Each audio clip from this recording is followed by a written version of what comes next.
संघर्ष ही तो जीवन की आत्मा है। जितना कठिन संघर्ष होगा उतनी ही शानदार जीत होगी। एक बार एक किसान भगवान से बहुत ही नाराज हो गया। किसान बहुत मेहनती था। बहुत मेहनत से वह खेतों में अनाज उगाता, उसकी देखभाल करता, पर अक्सर उसकी फसल खराब हो जाती।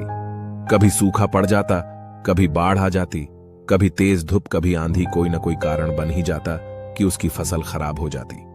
एक दिन वह किसान गुस्से में आसमान की ओर देखकर भगवान से कहा, हे ईश्वर, आपको लोग सब जानने वाले मानते हैं।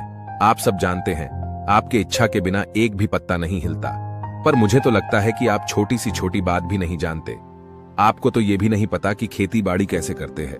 अगर आप जानते होते तो हर समय जो बाढ़, आंधी और तूफान आते हैं वो कभी नहीं आते।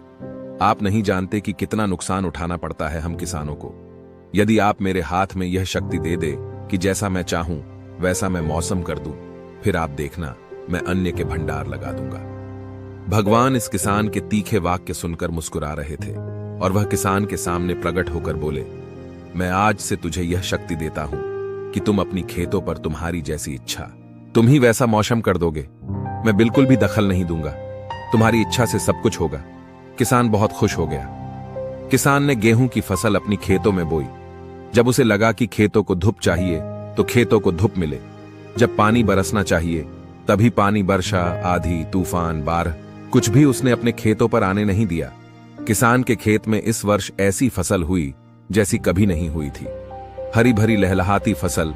मन ही मन वह बहुत खुश हो गया और सोचने लगा, अब सबूत के साथ दिखाऊंगा भगवान को कि इसे कहते हैं शक्ति का सही उपयोग। मेरी सफलता देखकर उन्हें अपनी नियम जरूर बदलने पड़ेंगे। कुछ दिन गुजरे, फसल कटने को तैयार हो गए। किसान बहुत उत्सुकता के साथ फसल को काटने लगा, पर जैसे ही उसकी नजर गेहूं की बालियों पर गया तो उसने अपना सिर पिट लिया और वह रोने चिल्लाने कि एक भी बाली के अंदर गेहूं का दाना नहीं था। सारी बालियां अंदर से खाली थी। किसान बहुत दुखी हो गया। उसने भगवान को रोते हुए फिर पुकारा, हे प्रभु, तुमने ये मेरे साथ क्या किया? क्या तुमने मुझे कोई सजा दी? भगवान बोले, पुत्र, ये तो होना ही था।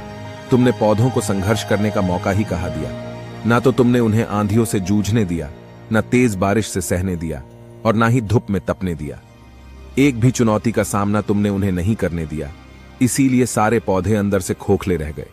जब आंधी, तूफान, तेज बारिश और धूप पड़ती है तभी ये पौधा अपने अस्तित्व को बचाने के लिए संघर्ष करते हैं, और इसी संघर्ष से एक बल पैदा होता है जिसमें शक्ति होती है, ऊर्जा होती है। और यही ऊर्जा पूर्ति तेरे गेहूं के दानों की तरह जो नहीं फूटी, तूने उन्हें कठिन परिस्थितियों से गुजरने ही नहीं दिया जहां उनके अस्तित्व का जन्म होता। सारे बालियां इसीलिए खाली है, इसमें एक भी गेहूं का दाना इसलिए नहीं है क्योंकि तुमने अपने पौधों को संघर्ष कराया ही नहीं।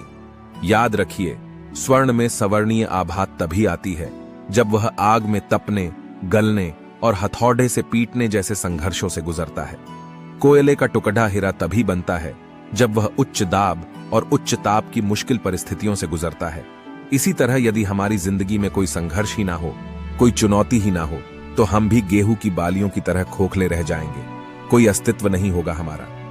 विपरीत परिस्थितियां, चुनौतियां, समस्याएं हमें और अधिक निखारती है।